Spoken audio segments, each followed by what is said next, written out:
Oh no, इन्हें भी अभी आना था। क्या हुआ शिखा, क्यों परेशान हो रही हो? होटल बंद करने का समय हो गया है, लेकिन अभी 20 लोग डिनर के लिए आए हुए हैं। वो सभी फैमिली मेंबर्स हैं। वो सभी शाही पनीर, दाल मखनी और कोफ्ते के साथ रुमाली रोटियां मांग रहे हैं। सब्जियां तो बची हुई हैं, लेकिन रुमाली रोटियां, तुम जानती हो ना, सभी कुक जा चुके हैं। अब रुमाली रोटियां कौन बनाएगा? अरे बस इतनी सी बात, मैं भी तो शेफ हूं, तुम भूल गई क्या? अभी देखो मैं कैसे बढ़िया सी रुमाली रोटियां बना कर देती हूँ। तभी वहां उस होटल का मैनेजर आ जाता है। लेकिन जरा जल्दी करना।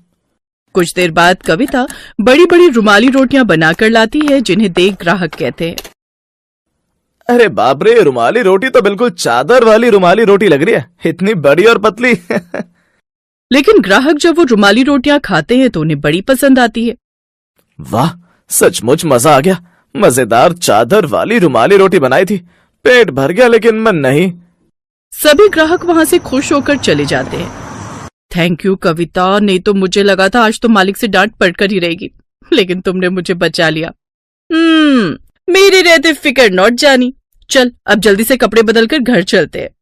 दोनों सहेलियां अपने अपने घर चली जाती हैं। ऐसे ही समय बीता और अब कविता की शादी अर्जुन नाम के लड़के से हो गई। शादी के बाद कविता ने शेफ की नौकरी छोड़ दी। शादी के बाद अपनी पहली रसोई में सबको कविता के हाथों का खाना खाने का इंतजार था। आज तो हमें घर पर ही होटल जैसा खाना खाने को मिलेगा। हाँ, हमारे घर में शेफ जो बहू बनकर आई है, मुझे तो सोचते हुए मुंह में पानी आ रहा है। हाँ दादी, और मैंने तो चाची को रुमाली रोटी बनाने के लिए भी कहा है, मेरी फेवरेट है रुमाली रोटी। उधर रसोई में कविता सबके लिए दाल मखनी, मलाई कोफ्ता, शाही पनीर बनाकर तैयार कर लेती है। हाँ, अब तो बस रुमाली रोटियां बनाना रह गई हैं। घर में वैसे ही इतने सारे लोग हैं, अगर 3-3 रोटियां भी बनेंगी तो भी कितनी सारी बनेंगी। इससे तो अच्छा होगा बड़ी बड़ी रुमाली रोटियां बना देती हूँ, कम भी बनानी पड़ेंगी और सबका पेट भी भर जाएगा। अब अपनी पहली रसोई में कविता जैसे अपने मायके में और होटल में गोल गोल बड़ी बड़ी रोटियां बनाकर तैयार करती है। कुछ देर बाद वो सबको खाना परोसती है। उसकी बनाई हुई रोटियां देखकर उसके ससुराल वाले कहते हैं, बहू, ये रोटियां हैं या चादर? इसे तो बिस्तर पर भी बिछा सकते हैं। बिल्कुल ठीक कहा माँ जी, इसे तो गुड्डी और मोनू दोनों उठकर सो भी सकते हैं। बिल्कुल सही पहचाना आपने। मैं जब होटल में काम करती थी ना, वहां ऐसी ही बड़ी बड़ी रुमाली रोटियां बनाती थी। ये सिर्फ देखने में बड़ी है, लेकिन खाने में इनका स्वाद उतना ही अच्छा होता है। खाकर तो देखिए। कविता के कहने पर जब सभी वो रोटियां खाते हैं तो वो सबको बड़ी पसंद आती है और वो उसके खाने की भी खूब तारीफ करते हैं। पहले तो सब वो बड़ी बड़ी रोटियां खा भी लेते, लेकिन अब वो इन्हें खा खा कर बोर होने लगे थे। बहू, तू रोज रोज ऐसी रोटियां बना देती है, पता है कितना समय लगता है इन्हें तोड़कर खाने में। एक तरफ से मोनू पकड़ता है, एक तरफ से मैं, तब जाकर ये रोटी तोड़कर खा पाती हूँ। अब बस और नहीं, अब मेरे लिए छोटी छोटी रोटियां बनाए कर। माँ बिल्कुल ठीक कह रही है। तुम्हें पता है, जो कल तुमने रुमाली रोटियां लपेट कर दी थी, वो रोटी इतनी बड़ी थी कि पूरे टेबल पर ही आ गई। इतनी बड़ी रोटी देख मेरे दोस्त सब जोर जोर से हंस रहे थे। बिल्कुल ठीक कहा देवर जी, अब मैं भी ऑफिस के चक्कर में रसोई में ध्यान नहीं दे पाती। कल पता है मेरे ऑफिस के कलीग्स भी कितना हंस रहे थे इतनी बड़ी बड़ी रोटियां देखकर। तो उन सब लोगों ने कभी 5 स्टार होटल की रोटियां नहीं खाई होंगी।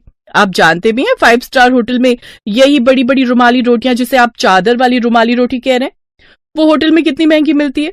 जरा बाहर जाकर पता कीजिए, तब आपको इनकी कीमत पता चलेगी। इसी तरह वो सबको अपनी बातों से उलझा देती है। ऐसे ही कुछ दिन गुजर जाते हैं। एक रोज उनके यहाँ दिल्ली वाली बुआ आती है। इतनी बड़ी बड़ी रोटियां देख वो तो हैरान ही रह जाती है। अरे ये क्या है लता भाभी, तुम्हारी बहू ने कितनी बड़ी बड़ी और इतनी पतली चादर जैसी रोटियां बनाई है। राम राम राम, इसमें तो मेरा पेट भी नहीं भरेगा। भला तुम कब से इतनी कंजूस हो गई? ये सुनकर सास को बड़ी शर्मिंदगी होती है, लेकिन वो चुप रह जाती है। ऐसे ही एक रोज मोनू और गुड्डी उसकी बनाई हुई बड़ी सी रोटी से खेल रहे थे। वो दोनों उसको ओढ़कर बैठे हुए थे। ये देख कविता गुस्सा हो जाती है। ये क्या है मोनू, तुम्हें जरा भी तमीज नहीं है क्या? ये रोटी है, कोई चादर नहीं जो तुम ओढ़कर बैठ गए हो। ये अक्ल सिखाई है तुम्हारे पेरेंट्स ने? तो क्या गलत किया है उसने? तुम्हारी ये बड़ी बड़ी रोटियां हैं ही इसी लायक। चादर जितनी बड़ी रोटी कौन बनाता है? अगर आपको छोटी छोटी रोटियां खाने का शौक है ना तो खुद ही बना लिया करो। अगर इस घर में रोटियां बनाएंगी तो मेरे हिसाब से ही बनेगी, या फिर बाहर किसी ढाबे होटल से रोटियां मंगवा लिया करो। कविता की रोटियों से परेशान होकर अब वो लोग बाहर ढाबे से रोटियां मंगवाने लगते हैं। जिस ढाबे से वो रोटियां मंगवाते वो और किसी का नहीं बल्कि कविता की फ्रेंड शिखा का ही था। शिखा कविता के ससुराल वालों को पहचान जाती है। अगले दिन जब वो बाजार जा रही थी तभी उसे कविता मिलती है। कैसी है कविता? इतने पास होकर भी कितने दिनों बाद मिली है। अच्छा एक बात बता, तू खुद कितनी अच्छी शेफ है, फिर भी तेरे ससुराल वाले बाहर से खाना मंगवा कर क्यों खाते हैं? फिर कविता उसे सारी बात बताती है। कविता, वो तेरा ससुराल है, कोई होटल नहीं। रोज रोज ये बाहर का खाना नहीं खाया जाता। तेरे होते हुए भी उन्हें बाहर से रोटी खानी पड़ रही है, ये ठीक बात नहीं।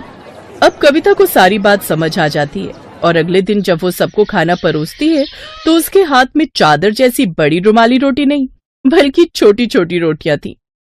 अरे आज ये इतनी छोटी छोटी रोटियां, कविता बहू तूने बाहर से मंगवाई है क्या? लेकिन आज तो ढाबा बंद था। ये रोटियां मैंने खुद बनाई है। मेरे होते हुए भी अगर आप लोगों को बाहर से रोटियां मंगवानी पड़े तो मेरा क्या फायदा? अब से आपको कभी कभार वो वाली रुमाली रोटियां खाने को मिलेंगी, बाकी रोज मैं ये छोटी छोटी गेहूं की रोटियां ही बनाया करूंगी। ये सुनकर सभी बड़े खुश हो जाते हैं और अब रोज रोज उनको वो बड़ी बड़ी रोटियां खाने से